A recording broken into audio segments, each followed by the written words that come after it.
Bonjour. Bonjour tout le monde. On vous remercie d'être à la fois en présentiel et en visio avec nous. Je vous avoue que c'est une grande première, cette dualité des usages. Donc, excusez-nous par avance s'il y a quelques petits couacs et changements de place. Donc, je me présente, Florence Grandchamp, Fibois, Centre-Val de Loire. Je représente donc Fibois, la filière bois pour la région Centre. Et je m'occupe plus particulièrement de la construction bois. Donc, Fibois, c'est l'association qui œuvre au développement de l'utilisation du bois sous toutes ses formes, que ce soit pour la construction, pour l'énergie, pour l'emballage. On accompagne aussi tout ce qui est lié à la formation, à la recherche, la forêt, enfin bref, beaucoup de choses. Donc, n'hésitez pas à consulter notre site internet et vous aurez une petite aperçu de ce qu'on peut faire. Qu'est-ce que je voulais dire d'autre? À toi la parole. Voilà, je passe la parole. Bonjour à tous, Mickaël Lajeunesse. Moi, je suis le directeur d'Envirobat Centre. On co-organise un petit peu cette réunion aujourd'hui avec Fibois. Envirobat Centre, on est le centre de ressources en région Centre-Val de Loire sur toutes les questions de bâtiments durables. Pour accompagner la filière professionnelle au sens large sur l'évolution un peu de la prise en compte de l'environnement dans le bâtiment et essayer de pousser les matériaux biosourcés, les énergies renouvelables, l'ensemble des solutions techniques qui permettent de contribuer à la transition écologique environnementale des bâtiments. Voilà. On a aussi un site internet très fourni où vous pourrez trouver plein de choses, mais c'est pas l'objet ce soir d'en discuter et je pense qu'on va directement rentrer dans le vif du sujet. Oui. Donc, plus pour cette présentation de soirée maintenant, donc on vous présente un chantier, la résidence Rocheplate, qui a bénéficié d'une rénovation thermique à Orléans. Et donc, on a avec nous ce soir Madame Texera de l'agence Bain-Bonnet qui a chapeauté en tant que maître d'ouvrage le projet. On a en ligne l'architecte Madame Viteux. En ligne, on a aussi le bureau d'études Alterea avec Monsieur Autissier. Et avec nous, on a Monsieur Bénard, charpentier, qui a suivi le projet. Donc, ils vont vous présenter le contexte d'abord. Ensuite, on va vous passer la vidéo du chantier parce qu'en fait, le chantier a eu lieu pendant le Covid, donc c'est pour ça qu'on ne peut pas visiter en physique. Et puis après, ça sera vraiment le temps d'échange. Il faut vraiment vous sentir libre, faire comme si on faisait une vraie visite de chantier où tout le monde pose ses questions. Et en dernier lieu, moi, je vous présenterai rapidement les outils de la filière pour tout ce qui est lié à la rénovation de façade et à la façade neuve en bois. Sachant que ce premier temps s'inscrit dans un cycle de 3 conférences, enfin de 3 temps forts. Donc aujourd'hui, on fait un retour d'expérience finalement. Courant mai, on aura une rencontre en B2B. Donc on va essayer de faire en sorte que les gens se rencontrent un peu plus en speed dating, voilà, pour créer des échanges. Et en troisième temps, plutôt en fin d'année, on va faire intervenir quelqu'un plus spécifiquement sur tout ce qui est lié à l'incendie sur les façades bois. Donc, bonsoir à tous. Donc, moi, je suis Déolinda Texera, responsable du service syndic de l'agence Bain-Bonnet. J'ai suivi effectivement le projet de Baron Rocheplate, donc une résidence privée d'un peu moins de 100 lots, qui est constituée à 80% de propriétaires bailleurs. Et sur ce point, en fait, on a commencé déjà par un audit énergétique obligatoire qui a eu lieu en 2012. Suite à cela, en fait, on a lancé un projet de rénovation énergétique et on s'est vite rendu compte que le projet collait parfaitement avec une aide qui s'appelle le Confédère et qui a permis d'avoir une subvention assez importante pour pouvoir financer les travaux. Donc voilà, après, il y a eu tout un moment d'échange avec les propriétaires, beaucoup de réunions d'information pour qu'ils puissent comprendre exactement ce qui allait être fait. Donc là, en l'occurrence, c'est une structure bois, mais je laisserai M. Bénard expliquer mieux que ça, que moi en tout cas, sur ce projet-là. Le but étant de réduire les menuiseries et faire des économies d'énergie. Donc toute la partie chauffage, isolation thermique par l'extérieur, isolation des toitures terrasses, les fenêtres ont été remplacées aussi. La partie chauffage, en fait, c'est un chauffage collectif où on a réduit en termes de chauffage et on a rajouté des radiateurs dans les appartements pour pouvoir permettre à chaque résident de contrôler son chauffage lui-même. Voilà, globalement, c'est ça. Alors, je ne sais pas si vous voulez que je dise quelque chose de plus, mais voilà, on a eu de l'aide aussi de l'Espace Info Énergie qui nous a soutenus dans le projet, de Alteria, de Madame Viteux qui a aussi permis à aboutir sur ce projet-là, puisque dans une première phase, en fait, on avait une isolation thermique par l'extérieur standard et on s'est vite rendu compte que la structure bois permettait d'engendrer cette aide financière du Fonds FEDER et Madame Viteux a parfaitement suivi le projet pour pouvoir présenter quelque chose de cohérent, que ce soit aux copropriétaires ou aussi à la région par rapport à cette aide collective. Ouais, c'était clair. Oui, très bien. Madame Viteux? Alors, Algon Vettele-Boité, architecte. J'étais à l'époque, quand on a commencé le projet, encore à Orléans. Et entre-temps, j'ai quitté la région, mais ce n'est pas grave. Le projet a donc commencé fin 2013, début 2014. Et c'est vrai, c'était assez long parce que ce n'était pas facile avec un grand nombre des copropriétaires. Nous avons fait plusieurs réunions. Alors, sur le choix de la réalisation, donc, il y avait un enjeu assez important, c'est de maintenir le locataire en place pendant les travaux. Et vu comme on avait des très grandes baies vitrées, donc on peut dire une mur de logement, c'était donc la partie vitrée, une baie vitrée. On ne voulait pas déloger les locataires, c'était financièrement aussi impossible à réaliser, de dire il faut trouver un hôtel ou d'autres logements le temps de faire le chantier. Donc l'idée, c'était ce qu'on a déjà vu aussi ailleurs, surtout à l'aide avec les documentations du CNDB. De faire un mur manteau extérieur et ajouter donc une enveloppe avant de retirer le menuiserie. Et je pense que c'était vraiment la solution, la meilleure solution pour apporter une bonne efficacité, donc une enveloppe thermique et garantir que le locataire peut rester, locataire ou propriétaire, mais je pense qu'une grande partie, c'est des locataires. Après, on avait une autre contrainte, c'était la découverte de l'amiante dans les joints des menuiseries, donc entre les menuiseries et les murs en béton, le voile et dalle. Et donc, ça aussi, on a su contourner en laissant donc la structure de la menuiserie en place, carrément avec la partie basse vitrée. Et la nouvelle façade en bois s'est donc posée devant. Et après, on a donc en plus fermé des côtés intérieurs la partie qui était restée de l'ancienne menuiserie. Je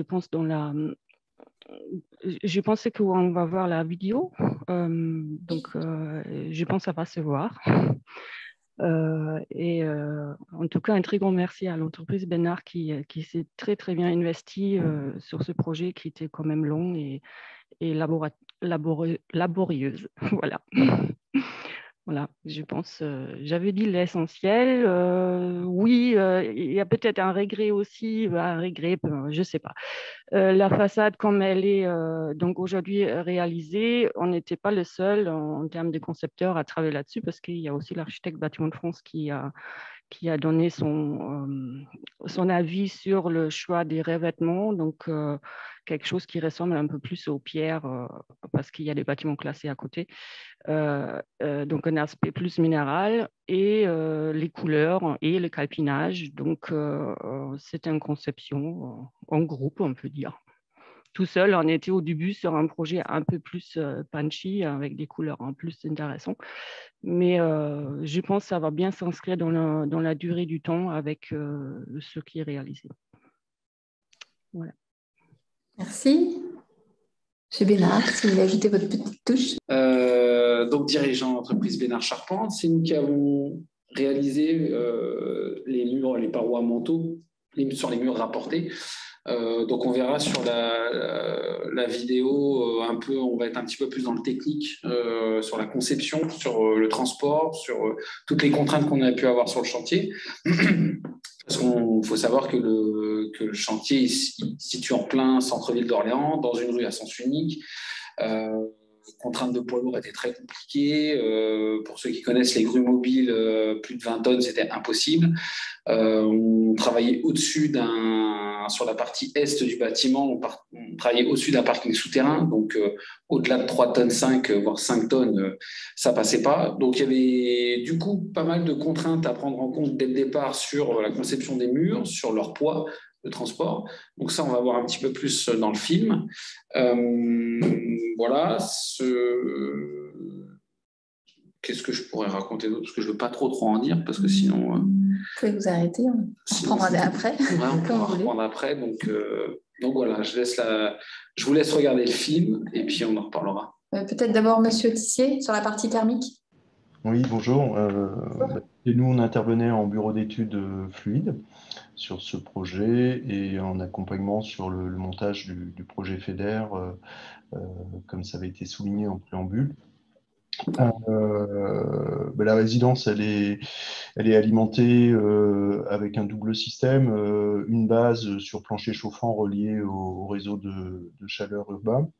Et en fait, on n'a pas remis en cause ce principe, simplement avec le niveau de performance atteint, puisqu'on divise par plus que 2 les besoins de chauffage, on est arrivé à modifier les lois de régulation et puis mettre en place des tout petits radiateurs électriques pour les appoints ponctuels, logement par logement. Et il n'y avait pas de système de ventilation, on était en ventilation naturelle. On a mis en place un système de ventilation hygrobé sur le bâtiment. Voilà pour ma partie. On va passer au film.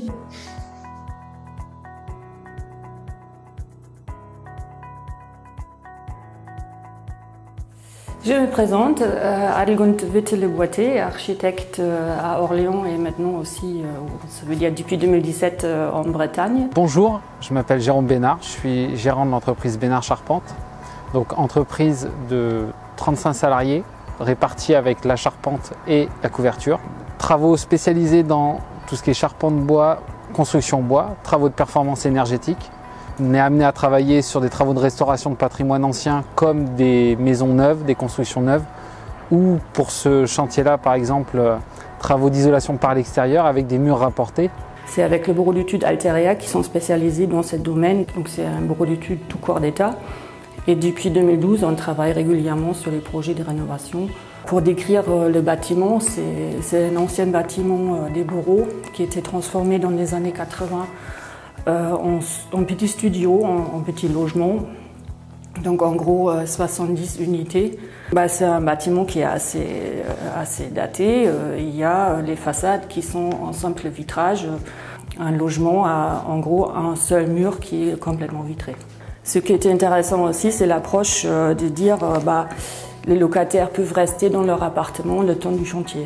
Là, on a proposé, dans la logique des projets bois, un manteau bois qui est apporté devant l'ancienne façade.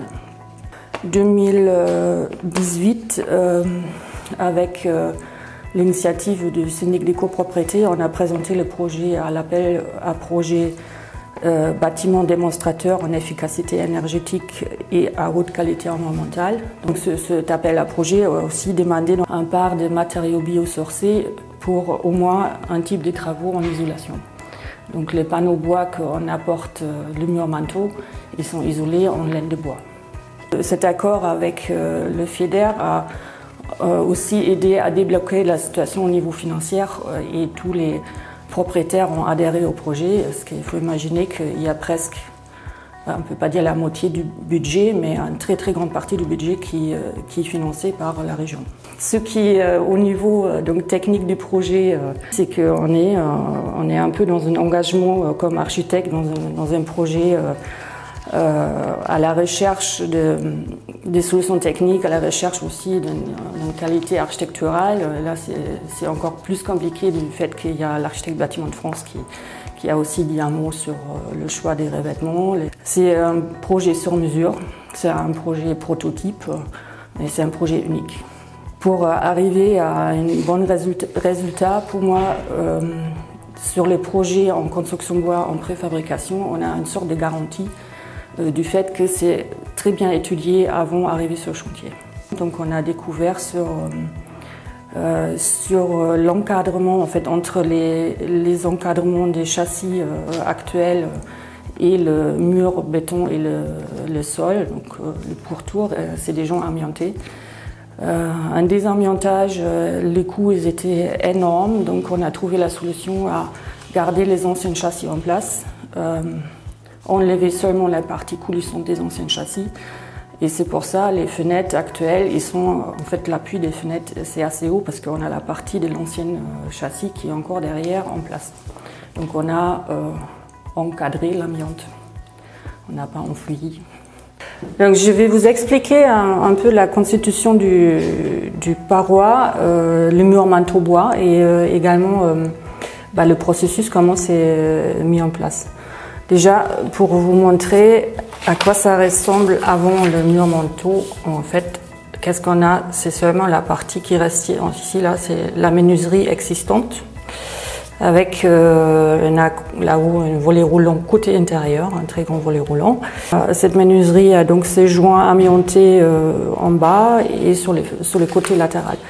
Alors, ce qui se passe, c'est que l'entreprise Bénard arrive avec des panneaux préfabriqués, c'est la partie des dalles à dalles, déjà isolées, avec la menuiserie intégrée, avec aussi le volet roulant, les nouveaux volets roulants. Ça va être posé contre la façade, mais en plus on a encore un isolant qui est mis en place avant la pose du panneau. Donc on a fermé côté extérieur la façade. Ensuite, il va continuer avec le bardage qui va être apporté sur la façade. Et côté intérieur, donc c'est le doublage qui va enfermer la partie vitrée côté intérieur avec une isolation en laine de chanvre et un panneau en BA13 qui est plaqué à l'intérieur. Donc là, on voit aussi pourquoi l'appui de fenêtre est assez haut, parce que il faut qu'on passe au-dessus de l'ancien cadre du châssis existant. Aujourd'hui sur ce chantier, le principe constructif il est de réaliser des murs en atelier, donc le plus possible. Donc les murs sont réalisés de la conception, l'assemblage des murs ossature bois, l'incorporation des isolants en laine de bois, panneaux de contreventement intérieur et extérieur en OSB, par pluie. On pose les habillages en alu sur les menuiseries et on pose menuiserie en PVC et volet roulant solaire. L'ensemble des murs qui part de l'atelier sont complets avec le volet roulant compris. Donc tous les murs sont réalisés en atelier, à Saran, assemblés. Ils sont stockés sur des chaises comme il y a derrière moi pour le transport. Puis ils sont acheminés sur le chantier par remorque avec un camion. On a effectué un relevé de côte sur chantier, récupéré tous les éléments de hauteur, de largeur de bâtiment. Puis à partir de là, après, on dessine sur logiciel informatique, au millimètre près, tout l'ensemble du bâtiment pour pouvoir dessiner les murs un à un et bien les répertorier. En termes de logistique, les murs ils ont été conçus un mur égale un appartement, puisqu'on a des contraintes de dimension de mur. Donc un appartement représente environ 6 mètres de long par une hauteur de 3 mètres. Plus long, ça aurait été impossible à pouvoir approvisionner. Donc chaque mur est indépendant. C'est pour ça qu'on voit sur les photos, chaque mur repose sur des étriers métalliques et ça permet également de répartir la charge sur l'ensemble du bâtiment et non pas répartir la charge linéairement en partie basse que sur les fondations. Nos murs sont acheminés d'ici à Saran jusqu'à Orléans Centre par le biais d'un camion avec une remorque, puis ils sont levés sur place avec notre grue sur remorque et des nacelles. On lève les murs un par un. Et puis, une fois que les murs sont stabilisés et levés, on échafaude l'extérieur pour pouvoir faire les finitions et le bardage. Finir de liaisonner la sous-toiture pour rendre étanche à 100% entre chaque mur. Et on trace notre calpinage et on pose le bardage. À partir de là, on a des travaux intérieurs et extérieurs. Donc à l'intérieur, à chaque logement, on intervient pour enlever les châssis coulissants existants. Puis on vient raccorder avec le pare-vapeur en périphérie du studio, puis scotché sur la membrane qui est en attente en périphérie de la fenêtre. Le problème de transporter avec le bardage, ça nécessite un transport plus risqué. Et la problématique, c'est que vu qu'on a des contraintes d'accès, on vient qu'avec nos petits camions. C'est pas comme si on pouvait venir avec des poids lourds et à venir avec des grosses grues pour pouvoir lever. Donc automatiquement, ça fait partie de la contrainte du chantier. La problématique aussi, c'est qu'on ne pouvait pas accéder sur le chantier avec les grosses grues mobiles, donc on a une contrainte de poids. Et automatiquement, on essaie de trouver des solutions pour alléger un peu la structure, mais l'optimiser en termes de temps. Donc le juste milieu était de barder une fois le mur posé. Au niveau énergétique, on passe d'un projet des classes E avec une consommation de 260 kWh énergie primaire par mètre carré par an à un projet en classe C à 103 kWh énergie primaire par mètre carré par an. On est presque à la limite de la classe B, mais bon, ça, peut-être en réel on arrive vraiment parce que on a pas mal de couches d'isolation qui sont ajoutées au fur et à mesure de l'adaptation du projet. Aujourd'hui, tous nos bois ils viennent d'un circuit court, c'est-à-dire que tous les bois résineux viennent des forêts du Jura, donc c'est national. Aujourd'hui, on se sert par le biais de nos coopératives, une centralisation d'achat, donc on s'est regroupé à plusieurs artisans pour créer cette coopérative. À ce jour, sur ce chantier, il n'y a aucun matériau qui vient hors de nos frontières. Tous nos déchets sont traités, recyclés. Toutes nos chutes de bois, nos copeaux de bois partent en broyage pour aller alimenter des chaudières. Tous les vitrages qui sont démontés sur place, ils sont évacués en recyclage. Donc ils partent également dans des fonderies pour être réutilisés. Donc on est vraiment très vigilant sur l'environnement, l'impact environnemental qu'on peut avoir. Et pour ce chantier-là, on a tous les voyants positifs pour.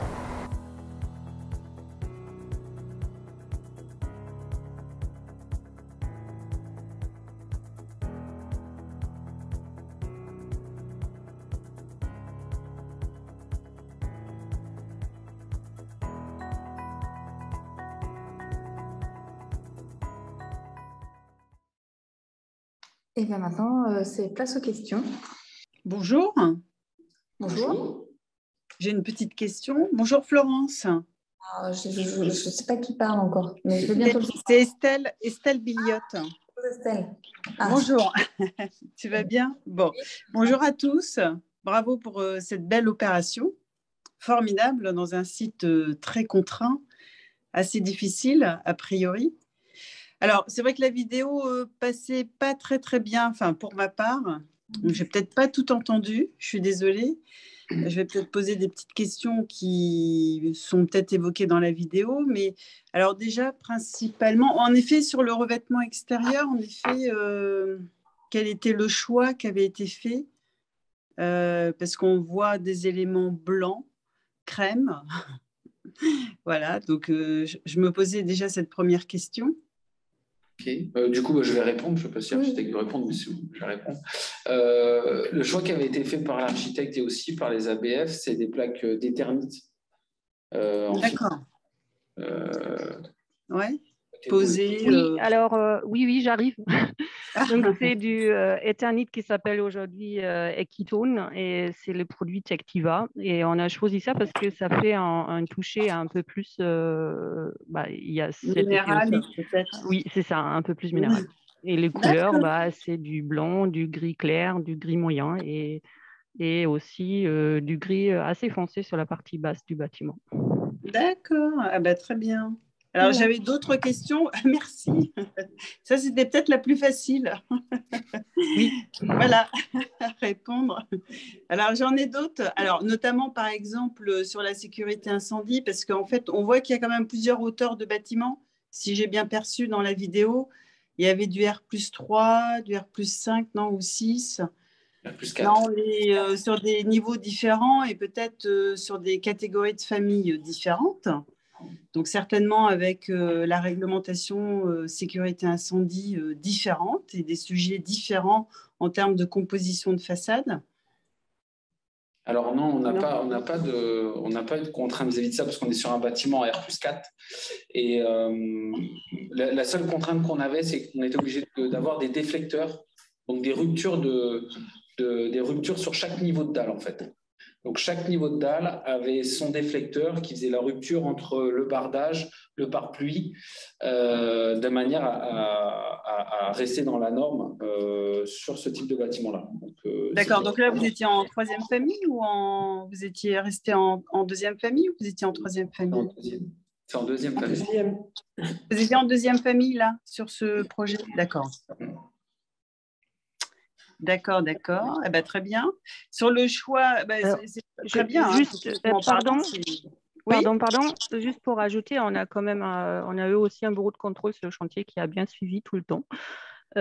Et ce qu'on voit peut-être pas sur le projet, il y a déjà de l'existant un escalier extérieur en plus qui est adossé au bâtiment. Donc, ça allège certainement la gestion d'évacuation. D'accord. Voilà. Ouais, d'accord. Le matériau de déflecteur, c'était de l'acier? C'est de l'acier. Et les déflecteurs, ils étaient intégrés au FOB ou vous les avez mis en place au fur et à mesure du montage des panneaux?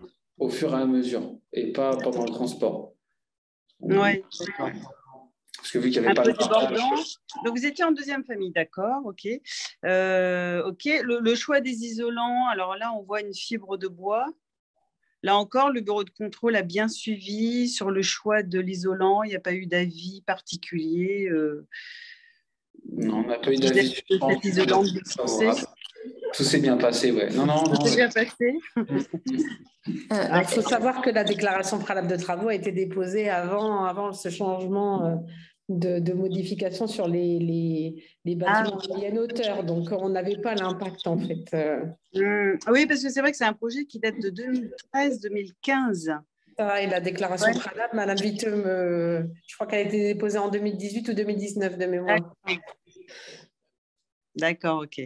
Très bien. Je pense même plus tard, mais il n'y avait pas de... Voilà. Non, vous ne l'avez pas déposé après parce que ça a commencé fin 2019. Ça a commencé fin 2019. Oui, donc vous l'avez déposé avant. Donc là, c'est un chantier qui est livré, terminé ou c'est un chantier qui est toujours en cours? Comment ça se passe? Non, il est terminé. Il est terminé, là. Il est terminé? D'accord. Oui, les locataires sont contents? Oui, très satisfaits.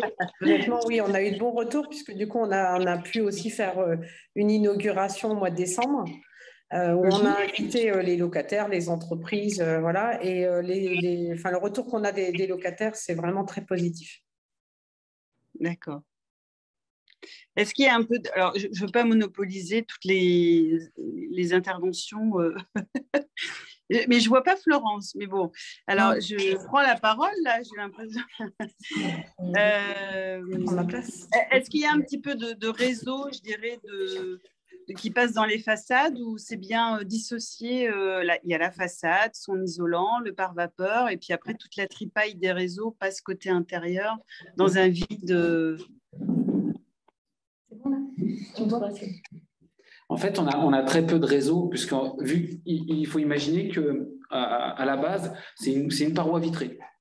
C'est un logement, c'est une boîte. Ce logement, il a une façade vitrée qui donne dans la rue ou dans la cour. La façade vitrée, elle est vraiment vitrée, mais sur les quatre coins de ce bloc. Donc, quand on arrivait à l'état actuel, il n'y avait aucun câble, aucune prise, il n'y avait rien du tout de tout ça. Et quand on a rapporté le mur par l'extérieur, on n'avait aucune contrainte. Et par l'intérieur, quand ils ont fait le doublage, ils ont juste ramené une gaine pour le petit radiateur qui a été posé. Mais sinon, on n'avait aucune contrainte au niveau de l'étanchéité à l'air et toutes les problématiques qu'on peut rencontrer habituellement. Alors, on a eu une problématique qui s'est posée, c'est l'aménagement des appartements. Forcément, vous doutez bien qu'on n'a pas visité les 90 logements avant les travaux. Et en fait, on s'est rendu compte que certains propriétaires avaient aménagé leur cuisine au ras des fenêtres, en fait.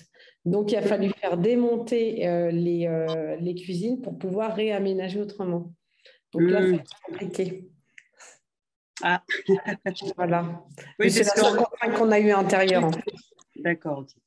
Donc, ça s'est bien passé, bien organisé. Je voulais demander de combien vous avez baissé la surface vitrée. Ce qu'on disait, c'est qu'on a baissé à peu près de 70-75% de surface vitrée. Avant, on avait vraiment un grand pan de mur, un 6 par 3. Donc, belle surface. Et puis, on a réduit avec deux châssis qui faisaient 2 mètres par 1. Donc, 4 mètres carrés aujourd'hui en surface vitrée à la place de 18. Donc, oui, bien réduit. J'ai une question. Bonjour. Je voulais savoir si vous aviez fait un calcul du gain de charge que ça représentait pour les propriétaires ou locataires et s'il y avait une participation. Alors, peut-être pas pour les locataires, enfin, comment c'était financé vis-à-vis des propriétaires et s'il y avait une augmentation du loyer qui avait été envisagée par rapport à ça. C'est pas le loyer, mais c'est le propriétaire. Alors, l'augmentation du loyer, je ne saurais pas vous dire, puisqu'après, chacun gère comme il a envie. Il n'y a pas eu de financement des locataires, en tout cas. Après, le financement, il s'est fait que par les biais des propriétaires, par le biais du fonds FEDER et par le biais de prêts collectifs qu'on a pu mettre en place pour pouvoir le financer. Il y a eu aussi des aides de l'ANA pour certains d'entre eux.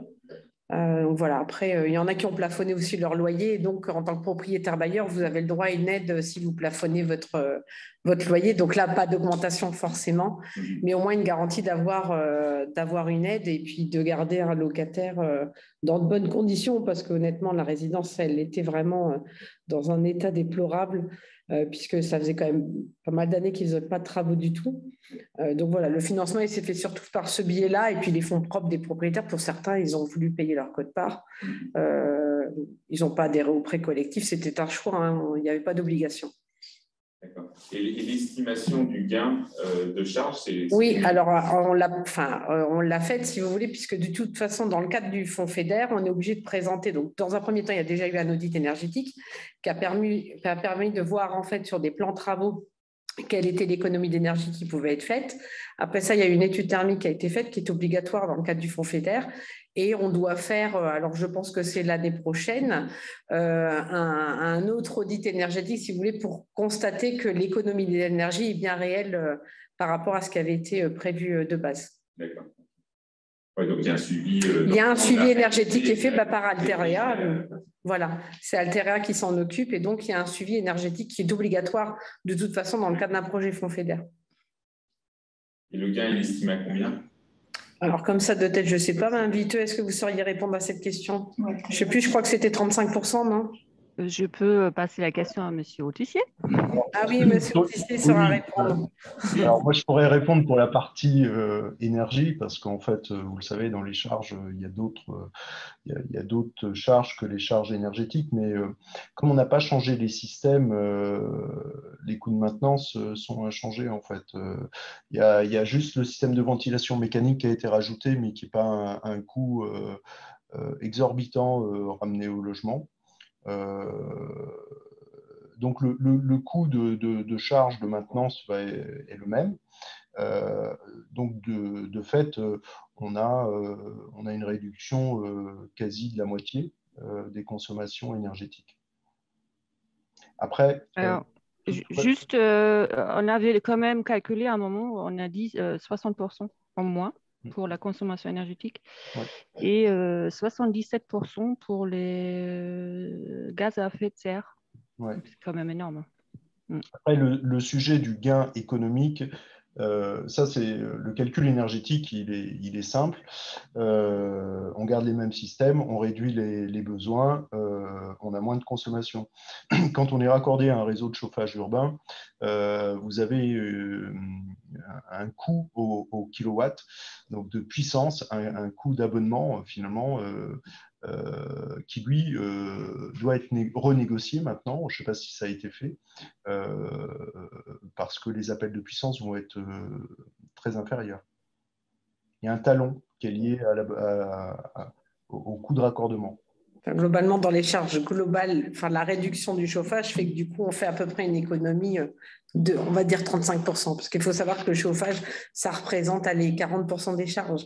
Oui. Voilà. L'épaisseur de l'isolant.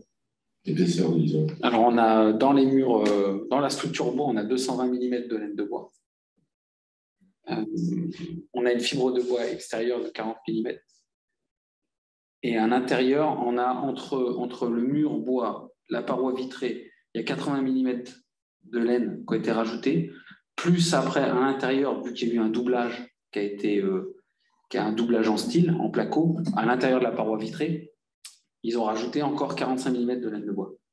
Ça veut dire 45, 80, 120, 200, 300, 140. 340 mm d'isolant. Vous avez réisolé la toiture aussi. La toiture, alors Oui. c'est pas mon lot, Oui, mais elle oui, a ça a été été réisolée. Oui. Oui. Et on a, aussi isolé les sous-bassements. Puisqu'en fait, la dalle du rez-de-chaussée était un peu enclavée dans la partie extérieure. Donc, on a creusé la périphérie du bâtiment. On a encastré un isolant pour parois enterrées, de manière à pouvoir créer une vraie rupture de pont thermique entre la dalle et puis les murs en bois extérieurs. Alors, moi, j'étais restée sur le 220 sur la paroi nord. Mais bon, après, dans les courants des panneaux, je pense que c'était plutôt 16 ou 15. Sur la paroi Mais bon, nord. on a une isolation qui est quand même énorme et il y a une petite chose qui était compliquée et c'est l'emplacement du projet, c'est la façade sud qui surplombe les limites du terrain avec le Vauxin. Donc, on ne pouvait pas ajouter le complexe isolant comme sur les autres façades. Donc, ce côté-là, il y a une isolation qui était faite côté intérieur. Donc, pareil, avec les complications avec les locataires, le propriétaire, pardon, leur cuisine des fois et autres. Voilà, parce qu'on a ajouté un doublage intérieur. D'accord. Est-ce qu'on peut avoir une idée du budget au mètre carré? On a 1600 mètres carrés de murs au ceinture bois qui ont été faits. L'ensemble du budget total, je ne le connais pas, puisqu'il y a eu les autres lots, la VMC, la toiture, mais sur le projet global, je ne sais plus, Madame Fitu, on était à combien sur le projet global? Bonne question. Moi, je sais que si, je dois savoir, mais je n'ai pas tous les chiffres dans la tête. Sur mon lot à moi, j'avais un marché à 1 million d'euros. Oui, ça c'est hors taxe. Sur 1600 mètres carrés de mur. Le mur plus fenêtre, plus les fenêtres. Fenêtres, bardage. J'ai jamais fait le rapport. Je crois qu'on était un petit peu plus de 2 millions, mais j'ai un doute. Je vais regarder, je vais vous dire ça tout de suite. Ce qui est intéressant, c'est le prix au logement. Non, c'est donc en hors taxe. 625 € du mètre carré. 600 € du mètre carré. En hors taxe, on était à 1 335 000. Et avec les fenêtres. 1 335 000 hors taxe. Oui. Ah, mais c'est le prix au mètre carré.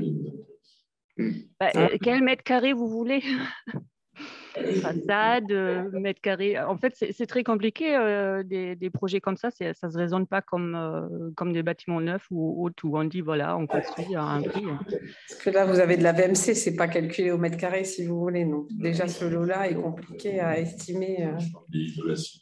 Ah, d'isolation, Biteux. Donc, enveloppe. En fait, il faudrait prendre que le lot de M. Bénard, Bénard, qui était en... 625, c'est ça. Pardon? Oui, du coup, on disait que M. Bénard avait donné son prix global et la surface, et donc ça faisait 625 € du mètre carré de mur, en fait, hors taxe. Mixte, isolation, façade et menuiserie. C'est ça. Ouais. Parce que dans le logement, on raisonne plutôt dans ce genre de réhabilitation au prix au logement. Oui, ça nous donne, c'est général. On peut faire une cote-part, il y a environ 90 logements. Ouais. Voilà, mais c'est le prix global ramené au logement. Donc, je ne sais pas, si vous avez une calculatrice, faites 1,3 million divisé par 90, ça vous donne une... C'est le prix hors taxe travaux, en fait. Oui. Ouais, en fait, ce qui est intéressant, c'est le prix global de la réhabilitation TTC ramené au logement. Et vous avez le prix TTC, Biteux? 15 000 environ. 15 000 au logement? Pour moi, oui, c'était aux alentours entre 15 000 et 17 000 €. Mais... Oui, c'est pas énorme. Et avec les aides, ça avait été ramené à... Du coup, en fait, vous faites il y a 5 000 € par appartement qui a été... le Fonds FEDER a permis d'avoir 5 000 € par logement, à savoir que le Fonds FEDER ne fait le calcul que par les logements qui sont de type habitation. Donc, tout ce qui est bureau, on ne les prend pas en compte. Par contre, nous, on a pris la totalité des fonds et on les a répartis sur la totalité des logements. Il n'y a pas de raison que les personnes qui aient des bureaux, les propriétaires de bureaux, n'aient pas le droit à l'aide. Donc, ils n'ont pas eu 5 000 € dans leur totalité. Il y avait aussi des bureaux. Oui, il y a effectivement. En fait, de base, si vous voulez, c'était un immeuble de bureau, comme l'expliquait m'invité tout à l'heure. Où pendant les années 80, ça a été transformé en studio, mais il y a certains bureaux qui sont restés en bureau. Et donc, cela ne rentre pas dans le calcul du fonds FEDER, en fait.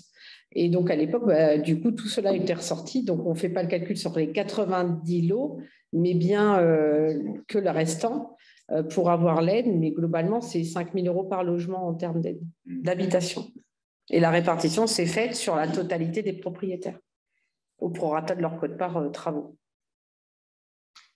Si les gens de l'autre côté de la caméra ont des questions, qu'ils n'hésitent pas, parce que là, on prend un peu la place.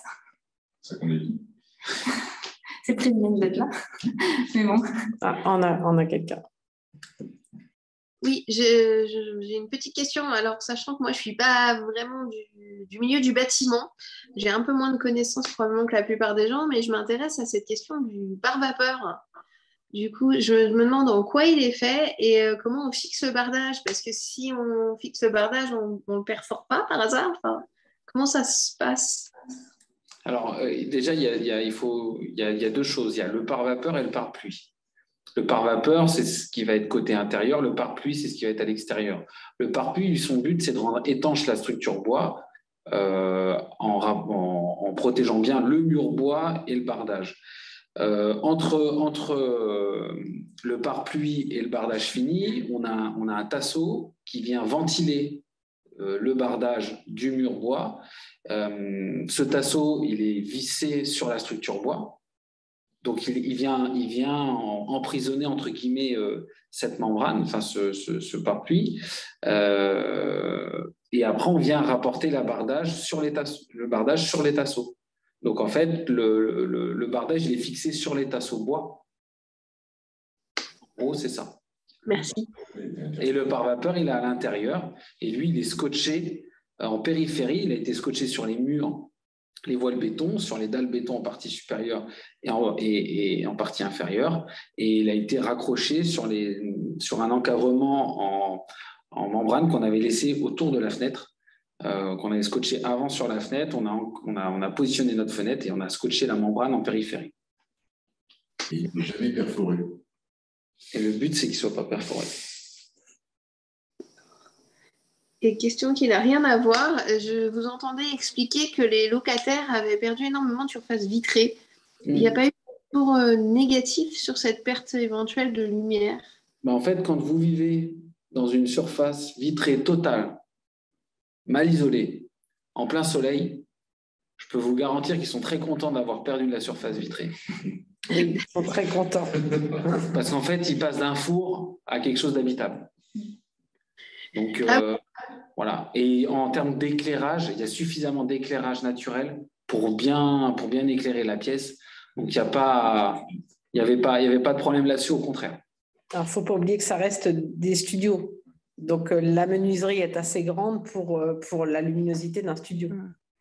Oui, et ce qu'on a vu avant, au début du projet, c'est que déjà la partie basse vitrée était scotchée des fois côté intérieur parce que les gens cherchaient à mettre des meubles, donc une côté, et aussi beaucoup qui laissaient fermer le volet roulant parce qu'il y avait trop d'apports, à la fois des partitions parce que c'était du simple vitrage aussi, hein. Donc des partitions et trop d'apports. Voilà. Et aussi de l'intimité, parce que quelque part, quand vous avez un studio voilà, et que vous avez une fenêtre complète sur la façade, c'est pas très, très pratique. Ouais. Et comme vous disiez tout à l'heure, aussi les cuisines qui commençaient à s'adosser à la vitre parce qu'il manquait un peu de place, quoi. Donc, on a fait en sorte d'avoir à droite et à gauche de l'appartement plus que 60 cm pour correctement pouvoir poser des meubles. Donc, on n'a plus la vitre qui arrive jusqu'au mur, on arrête avant.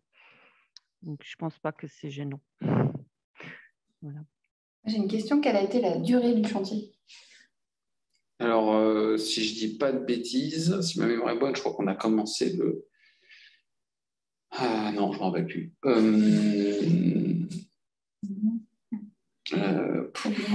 n'avez pas commencé en septembre 2019 je crois qu'on avait commencé... je ne sais plus si c'est septembre ou octobre-novembre, je ne sais plus. Ouais, c'était fin d'année 2019. Ouais, fin d'année 2019 et on a terminé... Décembre 2021.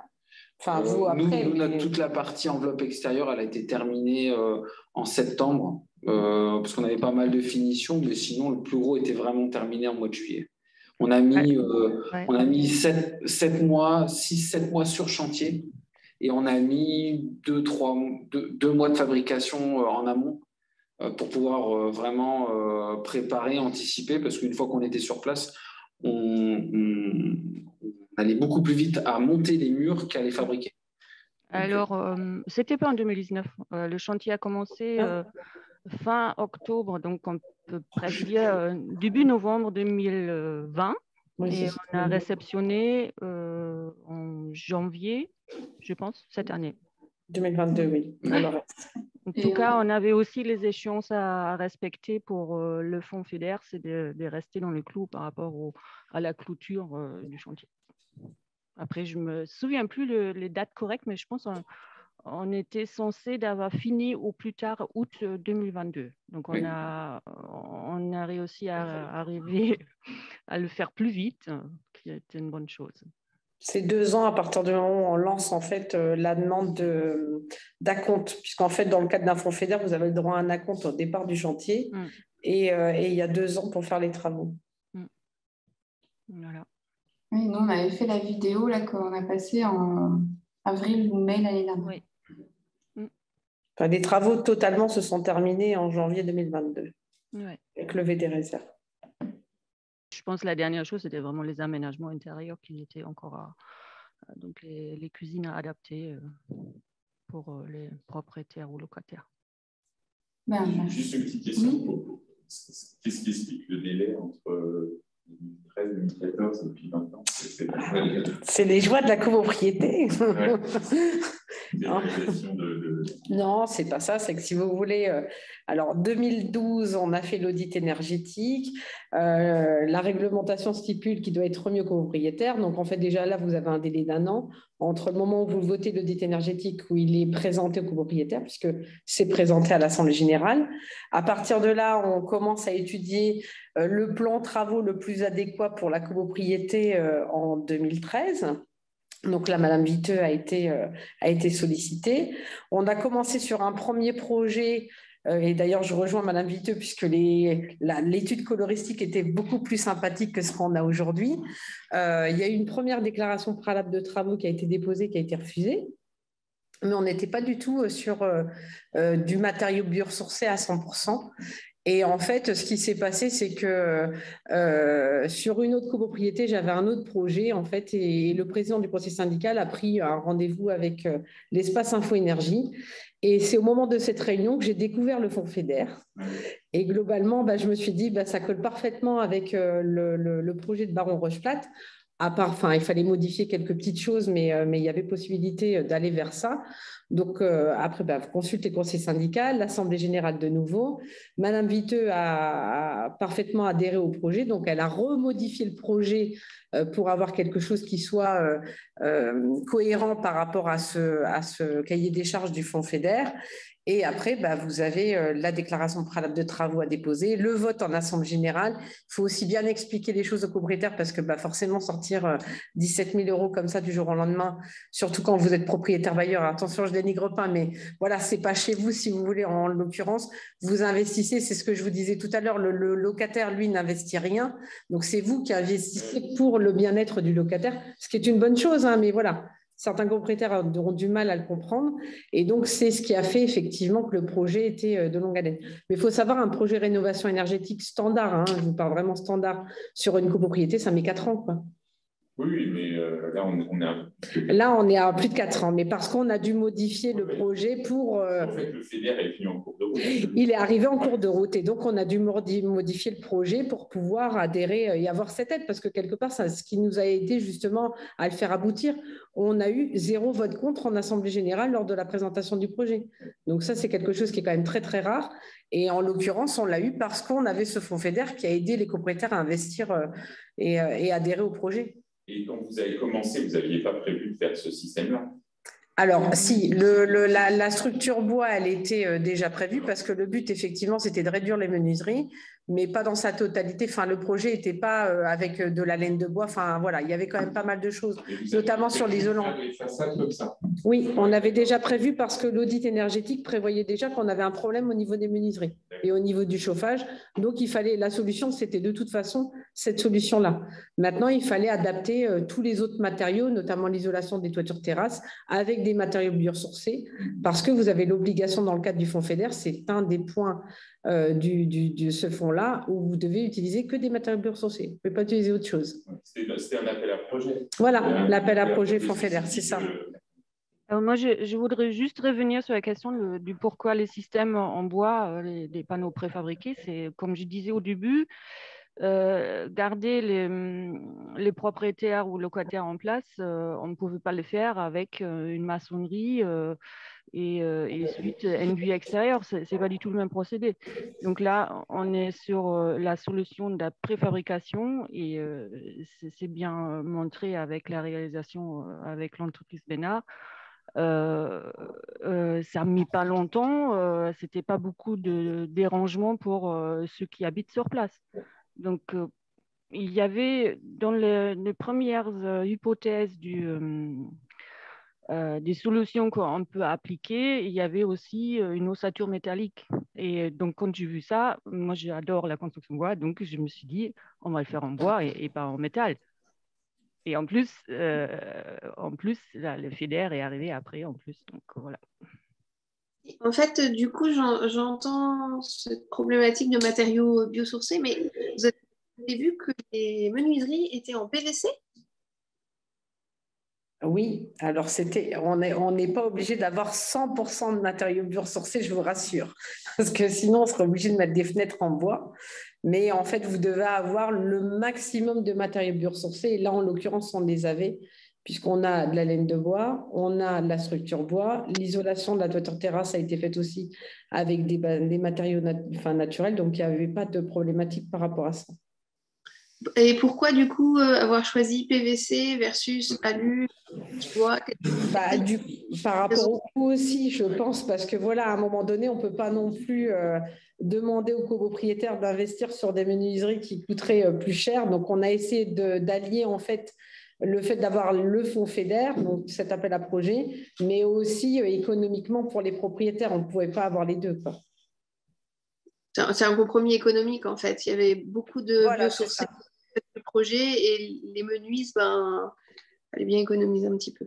C'est ça. Pour que ça tienne la route. D'accord. C'est ça. Il faut que ça tienne la route, effectivement, pour les propriétaires. D'accord.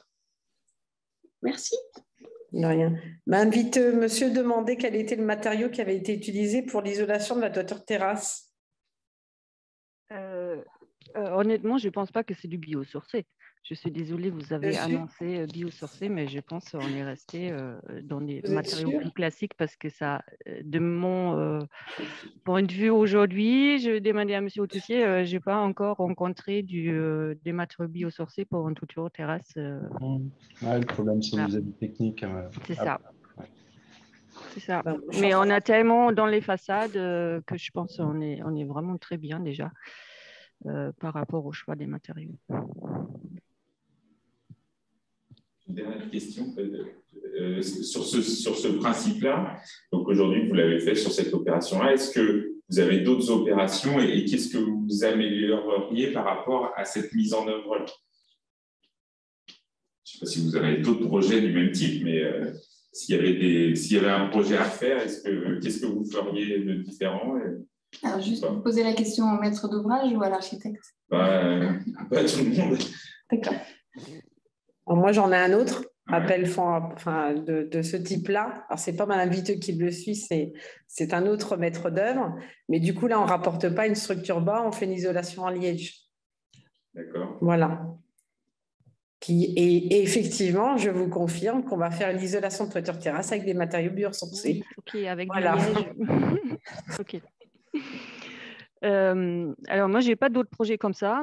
Comme je disais aussi dans le film, chaque bâtiment, rénovation, autre, c'est des prototypes, donc chaque fois, c'est différent.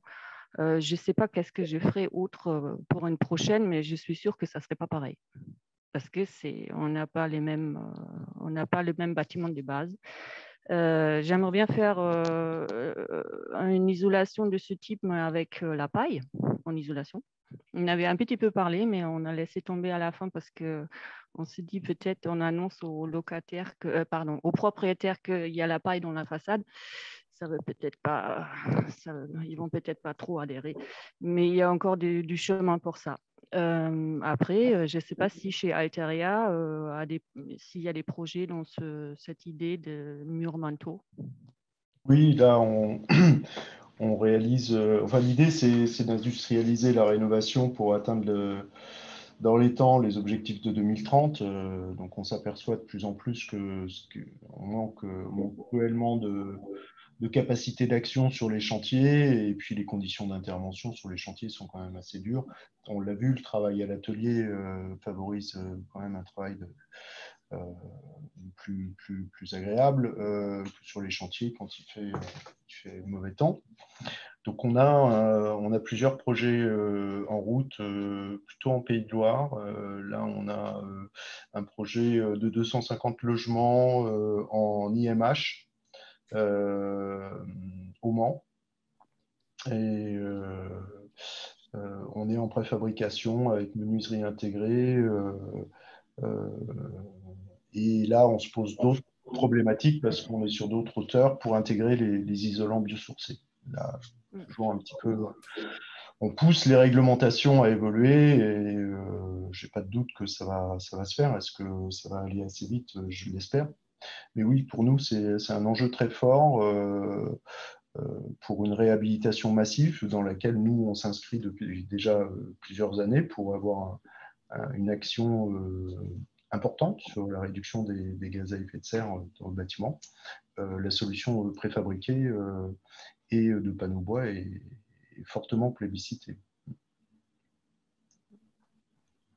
Vous avez parfaitement introduit la suite, pratiquement, là, puisque j'avais prévu une petite présentation des outils à disposition, mis à disposition par la filière pour tout ce qui est rénovation ITE, donc, et façade bois neuve ou réno. Voilà.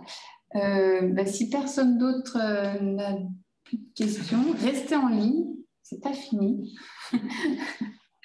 Et merci déjà pour ces premiers échanges très intéressants, enfin, j'espère, en tout cas, très riches. Et puis, on va passer peut-être la petite vidéo très courte d'Alteria, c'est la deuxième question, qui est plus générale et qui repartira un peu, qui représentera un peu les financements, je pense.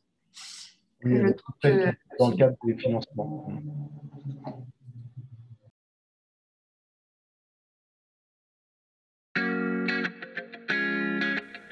Alteria intervient en tant que maître d'œuvre pour la rénovation de la résidence Baron Rocheplate à Orléans. Sur ce projet, des travaux intérieurs et extérieurs ont été réalisés.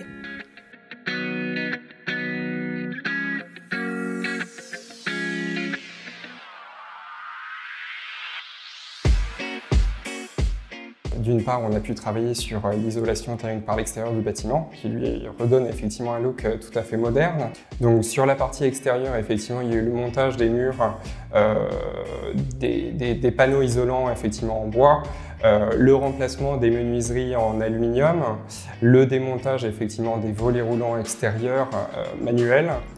L'intérieur des logements a fait l'objet également d'améliorations thermiques. Nous avons donc condamné les anciens coffres de volets roulants et on a installé effectivement un nouveau coffre en placo. Et sur la partie chauffage, donc au niveau de l'ancienne allège de la fenêtre, on a installé effectivement un radiateur électrique. Première particularité de ce projet, l'isolation par l'extérieur. Des murs manteaux en ossature bois ont été fabriqués pour être ensuite posés directement sur les façades. Les murs ossature bois ils sont réalisés en entreprise. On coupe les ossatures bois, on isole, on crée le pare-pluie à l'extérieur. On vient incorporer les habillages en aluminium qui sont en périphérie des menuiseries. Les menuiseries, on vient les rajouter aussi en usine avec les volets roulants. Les murs sont ensuite acheminés sur site. Chacun d'eux est levé à l'aide d'une nacelle et d'une grue.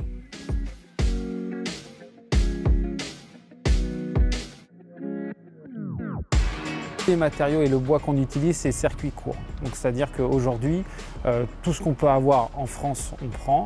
Bon, là, on est sur des bois résineux, donc c'est du sapin. Le sapin, pour la partie structure, vient du Jura essentiellement. On essaye aussi d'utiliser des séries qui sont un peu plus locales. L'isolation en laine de bois, ça vient des usines qui sont situées dans le Rhin. Et les menuiseries sont fabriquées en France, en Vendée. Deuxième particularité, l'obtention de subventions pour financer la rénovation de la copropriété. La particularité a été de mettre en place 2 dossiers importants de subventions collectives au bénéfice de l'ensemble des copropriétaires. Donc une première demande qui a été adressée à l'Agence nationale de l'habitat dans le cadre du dispositif Habiter mieux, copropriété fragile. La copropriété bénéficie également d'une subvention européenne dans le cadre du fonds FEDER de développement régional. Donc c'est un fonds qui est géré à la fois par la région Centre-Val de Loire et l'ADEME. Pour le fonds FEDER, la copropriété est soumise à une obligation de moyens et de résultats. Elle s'est engagée à atteindre une performance énergétique élevée, à porter une attention au choix des matériaux pour l'isolation et à communiquer auprès des locataires. Enfin, elle est tenue de mettre en place un suivi des consommations après travaux. C'est une opération très importante qui représente en moyenne un effort de 20 000 € par copropriétaire.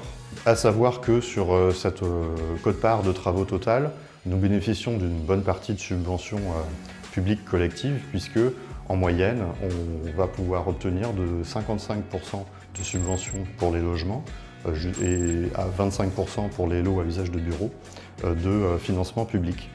Alteria est fière de participer à ce beau projet, répondant aux enjeux de massification de la rénovation énergétique des logements.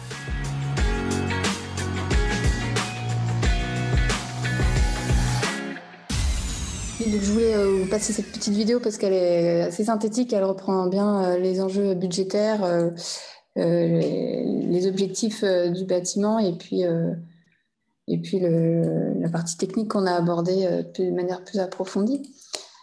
Et ça fait une petite pause. Et du coup, je vais attaquer. Je vais essayer de ne pas être trop longue. C'est beaucoup de sites internet qui sont mis en place du coup par la filière. Alors, vous m'excuserez, je n'aurai peut-être pas toujours tous les financeurs. Le technicien. Donc, je donne des solutions. Voilà, donc je pense que tout le monde voit bien. Donc, le plan, c'est assez succinct. Hein. Je vais vous présenter donc, le réseau de Fibois France. Donc, ici, on est chez Fibois Centre-Val de Loire. Donc, il y a un réseau Fibois France. J'ai une très rapide présentation des systèmes d'isolation thermique par l'extérieur qu'on aurait presque pu mettre en introduction, mais comme ça fait une petite synthèse. Et après, les fameux outils pour la réhabilitation et pour le neuf. Donc, le réseau des prescripteurs, donc, ce que je disais, c'est que ici, vous êtes en région Centre-Val de Loire, il y a un Fibois dans toutes les régions de France avec une ou deux personnes comme moi spécialisées sur la construction bois et donc susceptibles de répondre à toutes vos questions. Voilà, sur la construction bois, je précise, ou l'aménagement. Mais je trouve que c'est le premier outil en fait, à vous emparer. C'est nous, on est là pour vous, à votre disposition pour répondre à toutes vos questions. Et en tout cas pour ma part, c'est un réel plaisir que de répondre à vos sollicitations parce que derrière, de notre côté, il y a une montée en compétences au fur et à mesure et puis de nouvelles connaissances. Donc, les systèmes d'ITE, là, on a vu plutôt le montage avec préfabrication. Donc, je ne vais pas vous redire en détail ce que vous venez de voir en vidéo 2 ou 3 fois. Mais voilà, il y a aussi le système un peu plus je ne sais pas si c'est basique le mot, mais en tout cas sur site, en tout cas, qui s'adapte au fur et à mesure du projet. Donc on vient traditionnellement plaquer de l'isolant chevillé, collé, ou mettre les montants sur équerre, soit de manière plaquée, soit de manière déportée, et puis après avec un remplissage d'isolation. Et une finition extérieure, un revêtement extérieur qu'on veut enduite ou avec des bardages. Et puis donc la partie préfa qu'on a vue. Donc les outils qui sont en lien avec ce que je viens de vous présenter du coup. Le premier, c'est l'outil Panorama Bois qu'on utilise beaucoup. C'est plutôt une base de données d'exemples de réalisation. Tout type de réalisation en bois. Donc là, vous voyez, j'ai déjà fait une recherche sur la rénovation. Et donc, vous avez tout un tas d'exemples de réalisation.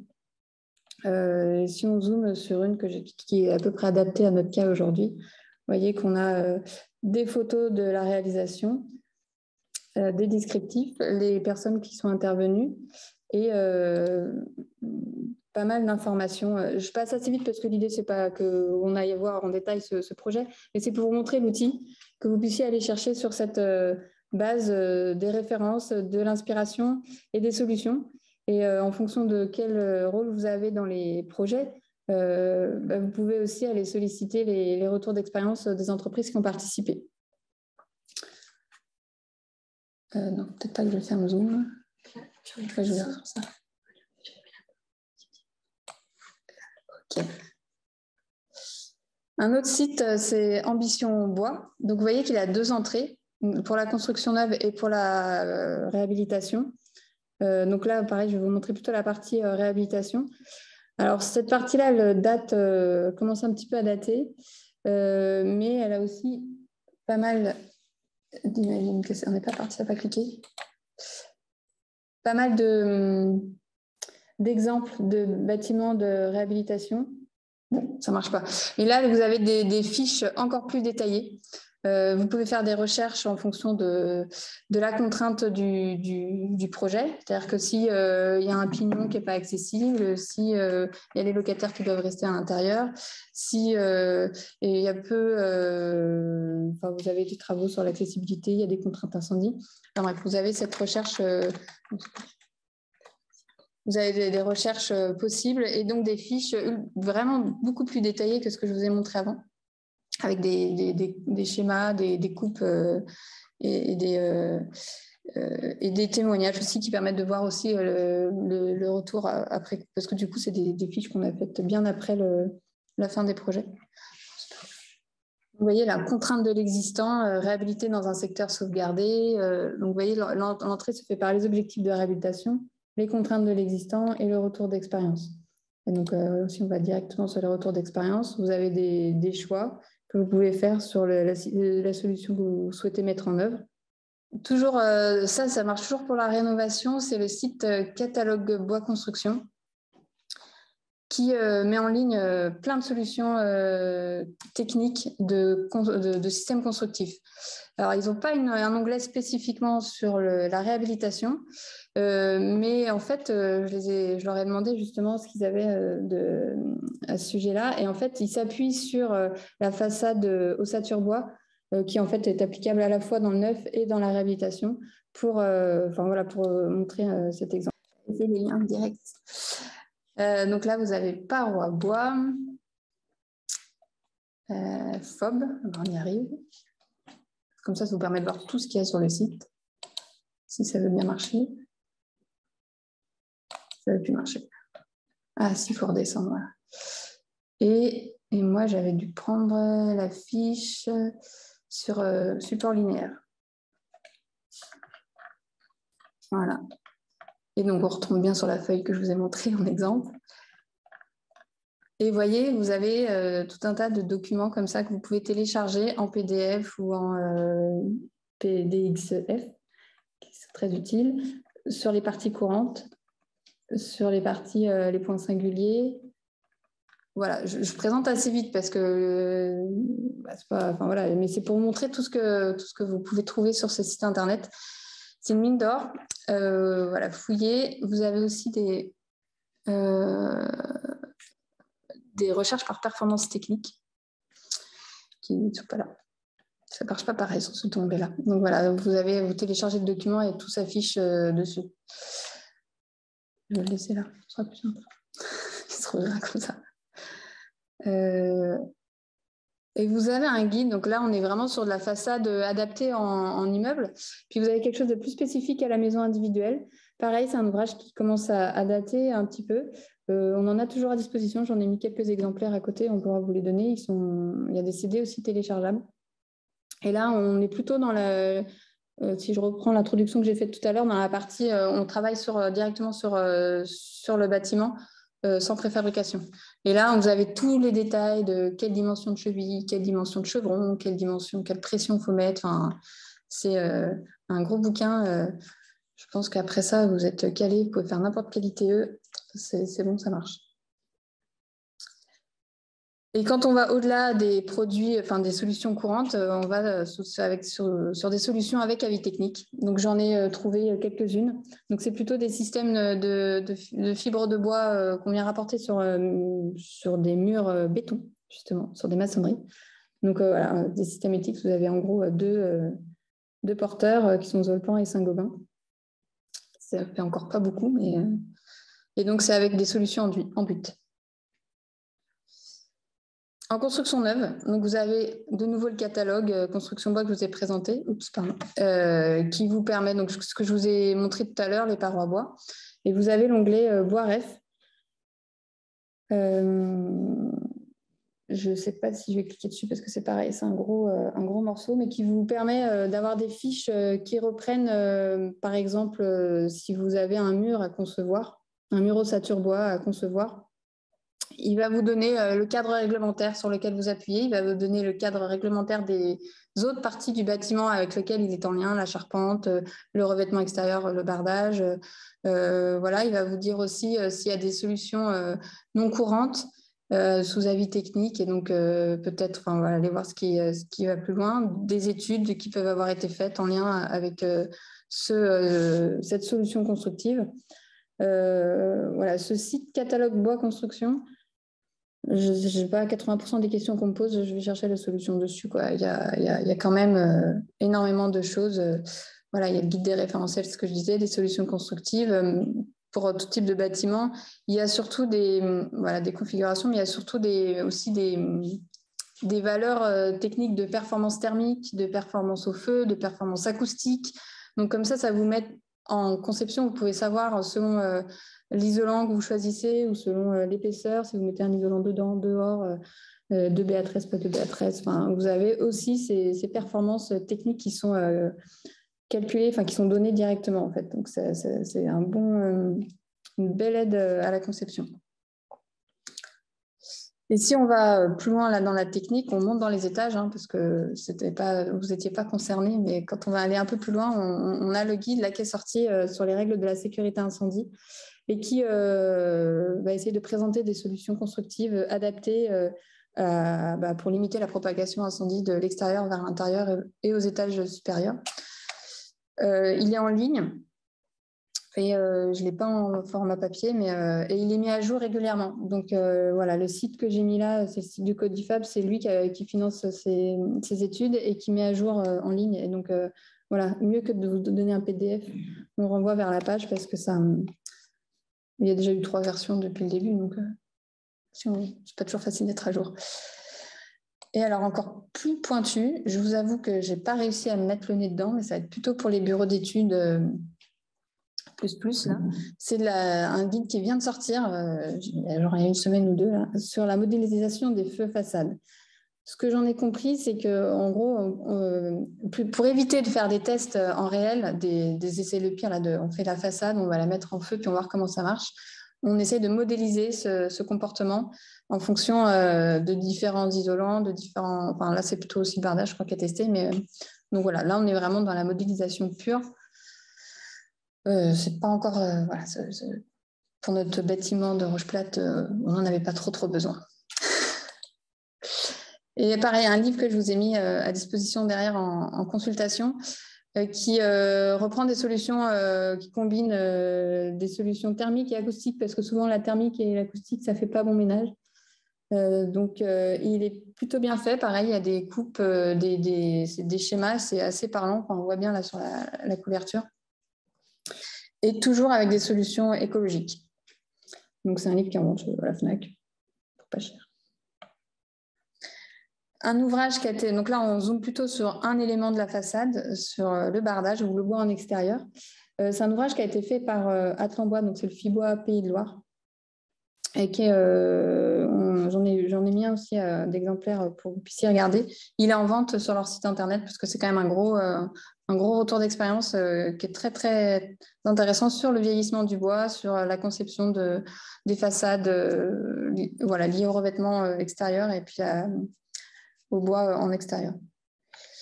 Et je fais une petite pub sur une personne qui était là tout à l'heure, je ne sais pas si elle est toujours là, c'est la plateforme internet Façade Bois. Donc là, clairement, on est sur des solutions privées. C'est une plateforme qui met en relation ceux qui vendent des produits liés au système de façade avec le bois et puis ceux qui ont besoin de trouver ces solutions. Donc voilà, c'est un site internet qui reprend pas mal de produits des industriels et qui permet de trouver des solutions plus poussées, vraiment sur un produit en particulier, quoi. Et donc, si on va encore plus dans le privé, on revient sur les avis techniques. Donc là, je vous ai mis deux séries d'avis techniques. Là, on est vraiment sur les systèmes d'isolation, puisque c'était l'objet un peu de la présentation. Donc, isolation thermique, comme d'isolant type laine de bois, ou je crois qu'il y a aussi du liège, qu'on vient rapporter directement sur les façades.